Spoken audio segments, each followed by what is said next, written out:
ਵੀਰ ਜੀ ਭੱਟ ਸਾਹਿਬ ਆਂਦੇ ਨੇ ਕਿ ਮੇਰੇ ਨਾਲ ਗੁਫ਼ਤਗੂ ਕਰਾ ਵੀਰਾਂ ਦੀ। ਮੈਂ ਕਿਹਾ ਪਹਿਲੋਂ ਕੋਈ ਦੱਸੋ ਨਾ ਥੋੜਾ ਬਾਤਾ ਤੇ ਫਿਰ ਤੁਹਾਡੀ ਗੱਲ ਕਰਾਨੇ। ਭੱਟ ਸਾਹਿਬ ਜੇ ਤੁਹਾਨੂੰ ਇੰਗਲਿਸ਼ ਵਿੱਚ ਫਲਾਂ ਦੇ ਨਾਮ ਪੁੱਛੀਏ ਤੇ ਦੱਸ ਲਓ ਦੇ। ਉੱਚਾ ਬੋਲੋ। ਦੱਸ ਲੈ ਦੇ। ਅੱਛਾ ਸਭ ਤੋਂ ਪਹਿਲੋਂ ਦੱਸੋ ਅੰਬ ਨੂੰ ਕੀ ਆਂਦੇ ਨੇ? ਮੈਂਗੋ। ਮੈਂਗੋ। ਤੇ ਸੇਬ ਨੂੰ?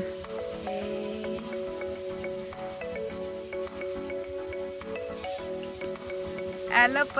ਹਾਂ। ਤੇ ਅਮਰੂਦ ਨੂੰ? ਮਹਮੂਦ। ਆਂਦਾ ਮਹਮੂਦ। ਤੂੰ ਇੰਟਰਵਿਊ ਕੀ ਦੇਣਾ? ਅੱਛਾ ਤੇ ਬੱਕਰੀ ਨੂੰ ਕੀ ਆਂਦੇ ਨੇ ਇੰਗਲਿਸ਼ ਵਿੱਚ? ਬੱਕਰਾ। ਤੇ ਬੱਕਰੇ ਨੂੰ? ਬੱਕਰੀ। ਇਹ ਚੰਗੀ ਇੰਗਲਿਸ਼ ਹੈ। ਤੇ ਭੇਡ ਨੂੰ? ਲੇਲਾ। ਲੇਲਾ। ਇਹ ਲੇਲਾ ਇੰਗਲਿਸ਼ ਵਿੱਚ ਲੇਲਾ ਆਂਦੇ ਨੇ। ਲਓ ਜੀ ਸਾਨੂੰ ਪਹਿਲੀ ਵਾਰ ਪਤਾ ਲੱਗਾ ਭੱਟ ਸਾਹਿਬ ਕਿ ਲੇਲਾ ਆਂਦੇ ਨੇ। ਤੇ ਅਮਰੂਦ ਦੀ ਇੰਗਲਿਸ਼ ਯਕੀਨ ਕਰੋ ਇਹ ਗੋਰਿਆਂ ਨੂੰ ਮਹਮੂਦ ਆਂਦੇ ਨੇ। ਮਹਮੂਦ ਆਂਦੇ ਨੇ ਅਮਰੂਦ ਨੂੰ। ਬੱਲੇ ਹੋ ਬੱਟਾ। ਤੇ ਹੋਰ ਕੋਈ ਇੰਗਲਿਸ਼ ਵਿੱਚ ਸਾਨੂੰ ਪੋਇਮ ਆਉਂਦੀ ਜੇ ਸੁਣਾ ਦਿਓ। ਟਵਿੰਕਲ ਟਵਿੰਕਲ ਲਿਟਲ ਸਟਾਰ ਆਉਂਦੀ ਜੇ? ਹਾਂਜੀ ਸੁਣਾਓ ਫਿਰ। Twinkle Twinkle little star. ਅੱਛਾ ਸਹੀ ਸੁਣਾ। ਸਹੀ ਸੁਣਾ। ਹੁਣ ਵੀਰ ਜੀ ਅਸੀਂ ਜੈਸਾ ਕਿ ਤੁਹਾਨੂੰ ਦੱਸਿਆ ਸੀ ਤੁਹਾਨੂੰ ਅਸੀਂ ਪੱਠਿਆਂ ਵੱਲ ਚੱਲੇ ਹਾਂ ਤੇ ਜਨਾਬ ਅਸੀਂ ਪੱਠੇ ਤੇ ਆ ਗਏ ਹਾਂ। ਕਾਫੀ ਇੱਟਾਂ ਦੇ ਸਟਾਕ ਪਏ ਨੇ। ਪੰਜਾਬੀ ਦੇ ਦੇਸੀ ਮਹੀਨੇ ਮਸਲਨ ਸਾਉਣ ਭਾਦਰੂ ਵਿੱਚ ਬਾਰਿਸ਼ਾਂ ਹੁੰਦੀਆਂ ਨੇ ਤੇ ਫਿਰ ਜਿੱਥੇ ਇੱਟਾਂ ਪਾਉਂਦੇ ਨੇ ਉਹਨਾਂ ਨੂੰ ਪੇੜ ਆਉਂਦੇ ਨੇ ਤੇ ਉਹਨਾਂ ਪੇੜਾਂ 'ਚ ਪਾਣੀ ਖਲੋ ਜਾਂਦਾ ਜਿਸ ਵਜ੍ਹਾ ਤੋਂ ਫਿਰ 2 ਮਹੀਨੇ ਕੰਮ ਬੰਦ ਰਹਿੰਦਾ ਤੇ ਇੱਟਾਂ ਸਟਾਕ ਕਰ ਲੈਂਦੇ ਨੇ। ਵੇਖੋ ਜਗ੍ਹਾ ਜਗ੍ਹਾ ਸਟਾਕ ਲੱਗੇ ਨੇ ਤੇ ਤਕਰੀਬਨ 12,000 ਤੋਂ 1000 ਲੱਭ ਰਹੀ ਹੈ। ਬਹੁਤ ਮਹਿੰਗੀ ਹੈ ਤੇ ਬਾਹਰੋਂ ਦੁਨੀਆ ਮੰਗਵਾਉਂਦੀ ਮੰਡੀ ਬਾਵਲਦੀਨ ਨਾਲੋਂ 8,000 ਤੋਂ 9,000 ਤੋਂ। ਲੇਕਿਨ ਸਹੀ ਗੱਲ ਕਰੀਏ ਨਾ ਤੇ ਇਹਦੀ ਤੇ ਉਹਦੇ 'ਚ ਬੜਾ ਫਰਕ ਹੈ। ਠੀਕ ਹੈ ਇਹ ਇੱਟ ਜਿਹੜੀ ਹੈ ਬੜੀ ਮਜ਼ਬੂਤ ਹੈ। ਠੀਕ ਹੈ ਤੇ ਵੀਰੋ ਅੱਜ ਕੱਲ੍ਹ ਦੁਨੀਆ ਪੈਸਾ ਬਚਾਉਂਦੀ ਹੈ ਇਹ ਨਹੀਂ ਵੇਂਦੀ ਕਿ ਚੀਜ਼ ਅੱਛੀ ਕਿਹੜੀ ਹੈ। ਇਹ ਜਿਸ ਭੱਠੇ ਤੇ ਮੈਂ ਖੜੇ ਹਾਂ ਯਕੀਨ ਕਰੋ ਇਹ ਭੱਠੇ ਦਾ ਕਿਸੇ ਕਿਸਮ ਦਾ ਮੇਰਾ ਕੋਈ ਤਲਕ ਨਹੀਂ ਲੇਕਿਨ ਇੱਟ ਦੀ ਬੜੀ ਮਸ਼ਹੂਰ ਹੈ। ਇਸ ਇਲਾਕੇ 'ਚ ਇਸ ਭੱਠੇ ਦੇ ਨਾਲ ਦੀ ਇੱਟ ਕੋਈ ਨਹੀਂ। ਮੈਂ ਖੜ ਕੇ ਤੇ ਇੱਕ ਕਮਰਾ ਬਣਾਇਆ ਸੀ। ਇਹਦੇ ਨਾਲ ਦੀ ਇੱਟ ਵਧੀਆ ਕੋਈ ਵੀ ਨਹੀਂ ਇਸ ਇਲਾਕੇ ਪੂਰੇ 'ਚ। ਇਹਦੇ ਨਾਲ ਦਾ ਪੱਠਾ ਕੋਈ ਨਹੀਂ ਜਿਵੇਂ ਦੀ ਇਹ ਇੱਟ ਤਿਆਰ ਕਰਦੇ ਨੇ। ਤੇ ਦੂਜੀ ਵੀ ਇੱਟ ਮੈਂ ਵੇਖੀ ਹੈ ਮਿਸਤਰੀਆਂ ਦੇ ਨਾਲ ਮੈਂ ਦਿਹਾੜੀ ਲੱਗਾ ਰਿਹਾ ਵਾਂ। ਥੱਲਿਓਂ ਜ਼ਮੀਨ ਤੋਂ ਚੁੱਕ ਕੇ ਜਿਲੇ ਰੇਹੜੀ 'ਚ ਧਰਨੀ 2 ਟੋਟੇ ਹੋ ਜਾਣ। ਤੇ ਅੱਜ ਵੀਰੋ ਮਕਾਨ ਬਣਾਉਣਾ ਜਿਹੜਾ ਐਡਾ ਸੌਖਾ ਕੰਮ ਨਹੀਂ। ਆ ਭੱਟ ਸਾਹਿਬ ਤੁਹਾਨੂੰ ਵਹਾ ਰਹੇ ਨੇ ਐਵੇਂ ਵਿਹਲੇ ਸਾਇੰਸਦਾਨ ਬਣੇ ਆ ਤੇ ਇਹ 2 ਟੋਟੇ ਘਰ ਛੱਡੀ ਸੀ ਜਾਣ ਕੇ। ਤੇ ਮਕਾਨ ਜਿਹੜਾ ਇਹ ਰੋਜ਼ ਰੋਜ਼ ਨਹੀਂ ਬਣਾਇਆ ਜਾਂਦਾ। ਇੱਕੋ ਵਾਰੀ ਬੰਦਾ ਚੀਜ਼ ਅੱਛੀ ਲਾ ਦੇਣਾ ਤੇ ਨਿੱਤ ਦਾ ਰੰਡੀ ਰੋਣਾ ਮੁੱਕ ਜਾਂਦਾ।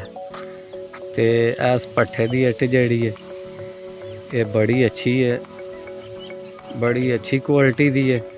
ਤੇ ਜਿਹੜੀ ਬਾਹਰੋਂ ਆਉਂਦੀ ਹੈ ਇੱਟ ਸਾਡੇ ਇਲਾਕੇ ਮੰਡੀ ਬਾਵਲਦੀਨ ਤੋਂ ਜਾਂ ਹੋਰ ਦੇ ਬੰਦੇ ਮੰਗਵਾਉਂਦੇ ਨੇ ਉਹਦਾ ਰੰਗ ਵੀ ਨਹੀਂ ਸਹੀ ਤੇ ਉਂਝ ਵੀ ਕੋਈ ਨਹੀਂ ਉਹ।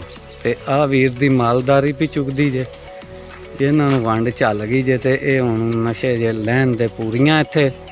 ਤੇ ਇੱਥੇ ਚਗਾਨੇ ਅੱਧਾ ਘੰਟਾ ਤੇ ਫਿਰ ਅਗਲੀ ਮੰਜ਼ਿਲ ਤੁਹਾਨੂੰ ਵਹਾਂ ਦੇ ਅੱਗੇ ਲੈ ਚੱਲਾਂਗੇ।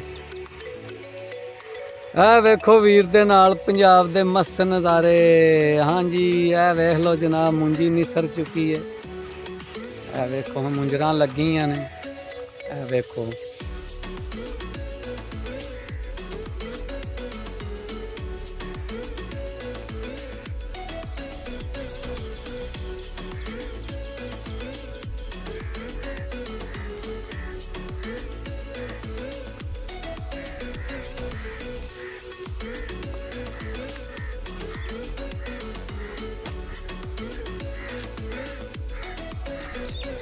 जनाब अगे भी दर्शन करो, एक होर भी है, होर नस्ल सी है, और नस्ल है।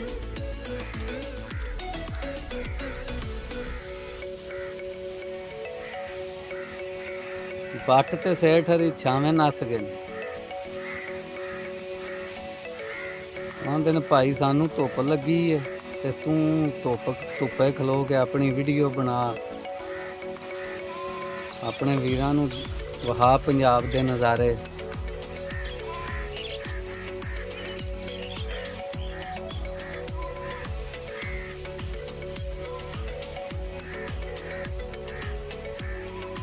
सेठ जी हुण किद्दे खड़नियां जे? खब्बल ते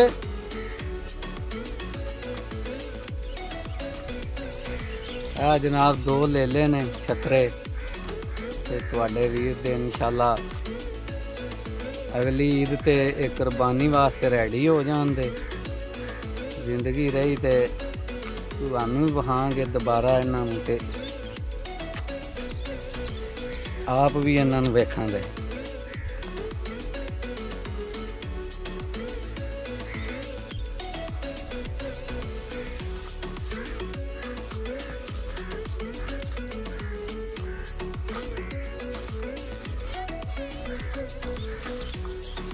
हैं टाइम 3:45 3:45।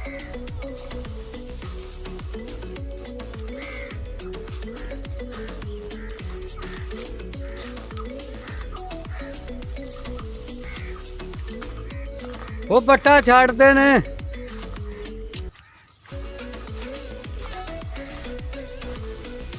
बट नचदा पिया, नागन डांस कर रहा, नागन डांस। भट्ट साहब जरा नागन डांस विखा दो वीरां नूं। ये नागन है या तुसी नागन तो भी अगां लगे हो? ये मच्छी डांस विखा रहे हो? नागन डांस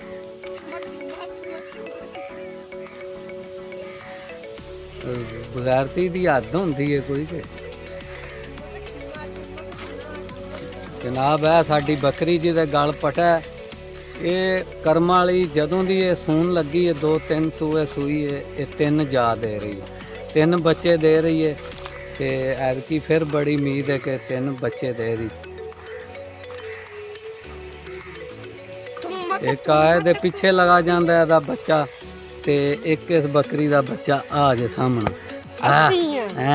देख लिया जे ये इसे बकरी दे ही जे। देखो जनाब हुण शाम पै गई ते लैन वेखो कतार च लगियां जांदियां। जानवर हो के एडा सियाना है कि कतारां च ने, 2-3 कतारां च जा रही ने। ते अज यार अपने आप नूं बड़ी भुख लग गई सी। अगे साडे कोल माल होंदा सी बोझे च, ते मैं ते बट दोवे कोई ना कोई शह लिया के खा लेंदे। अज साढ़े दूआं कोल ही पैसे को नहीं सन, ते अज मरीज भुखे गए हैं। ते हुण भुख जिहड़ी है ना वो कदाड़े कटदी पई अंदर। किवें आंदे चूहे नचदे पे ने अंदर।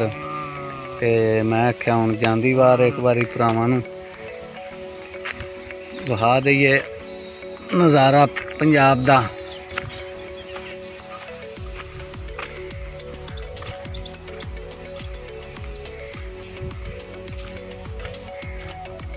बट्टा टोर के आ भाई। देखो जनाब कतार च जानवर हो के वेख लो किड्डा सियाना है, कतार दे विच लगा जांदा है। ते असी जेड़े इंसान अशरफुल मखलूकात हाँ, असी इस चीज़ नूं समझदे नहीं। है वेख लो सारियां 2 कतारां च ने। वो वेखो इंज जिवें आर्मी वाले जांदे पे ने, जिवें आर्मी नहीं जाती लैन च। ए वेख लो जनाब तोड़ लैन दे विच लगियां होंदियां।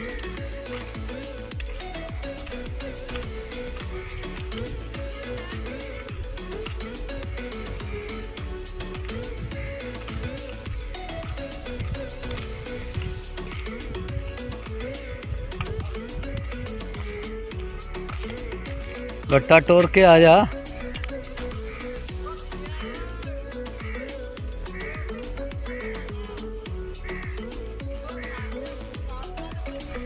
हाला